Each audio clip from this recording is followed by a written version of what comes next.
আজকে ভাজিটা এরকম অবস্থা হয়েছে যা বলার বাহিরে, তো কী করবো, খেতে তো হবে, যেহেতু তরকারি খুবই অনেক দাম, আর যেহেতু আমরা অনেক সাধারণ মানুষ, সেজন্য নষ্ট হলে ফেলতে হয় না, সেজন্য কী কর, বেশি একটা নষ্ট হয় না, যা খাওয়ার মতো চলে। কি আর মানে হয়েছে কি, আমি ভাজিটা বসাইয়া তো হাঁড়ি পাতিল ধুইতে গেছি, প্লেট দুটো ধুইতে গেছি, ধুইতে যে আস্তে আস্তে মানে ভাজি তো কোনো পানি নাই, সেজন্য চুলার আঁচটা একটু কমিয়ে থুয়ে যাও, তা মনে আসলো না, আঁচটা একটু বেশি আসলো, সেজন্য ভাজিটা একটু পোড়া পোড়া লাগে গেছে। তারপর কি হয়েছে, অতটা খারাপ হয়নি, খুবই ভালো হয়েছে, একটু পোড়া পোড়া গ্রান করছে।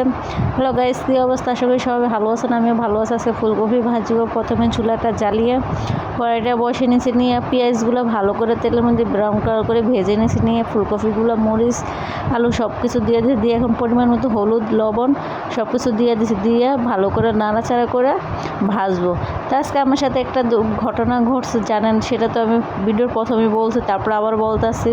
আমি ভাজিটা বসাইয়া দুটা প্লেট ধুতে গেছি, চুলার আঁচটা একটু বেশি আসলো, কমাইতে মনে নাই, সেজন্য আইসা দেখি ভাজিটা একবারে পুরা বেশি একটা হয় না, খাওয়ার মতো চলার মতো আর কি, যেহেতু আপনারা দেখলে বুঝতে পারবেন।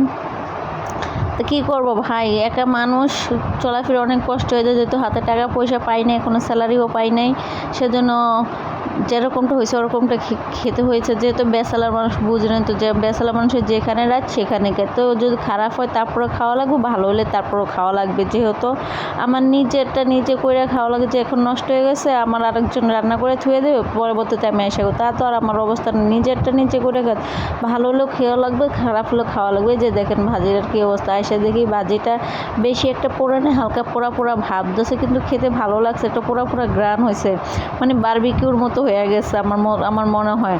তাই মাঝে মাঝে এরকম দুর্ঘটনা ঘটে, তো আমার মতো কোন কোন আপুদের এরকম দুর্ঘটনা ঘটে অবশ্যই কমেন্টস বক্সে জানাবেন।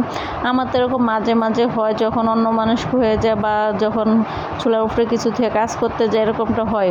তো এখন ইদারিং কম হয়, আগে অনেক হইতো, মাঝে মাঝে আগে অনেক হইতো, যেহেতু আমি আগে কোনো রান্না বাড়া কোনো কাজ বাজ কিছুই পারতাম না, আস্তে আস্তে করার চেষ্টা করতে এখন আমি প্রায় অনেক কিছু রান্না করা শিখেছি। অত কিছু শিখি না, খালি ভাত আর তরকারি, যারা আপনার ভিডিওতে দেখেন তারা তো দেখতেই পারতেছেন যে আমি কোনো অন্য কিছু রান্নাও করতে পারি না, বা অন্য কিছু রান্নার ভিডিও দেখেন, আমি ভাত আর তরকারি যেতটুকু পারি সেতটুকুই করে করে দেখাই। তা আমি জানি আপনারা বলেন যে মেয়ে মানুষ হয়ে এরকম, এটা আবার কোন ধরনের মেয়ে মানুষ হলে তো সব কিছুই শেখা লাগবে, ভাই সবটা তো হয় না, তাই না?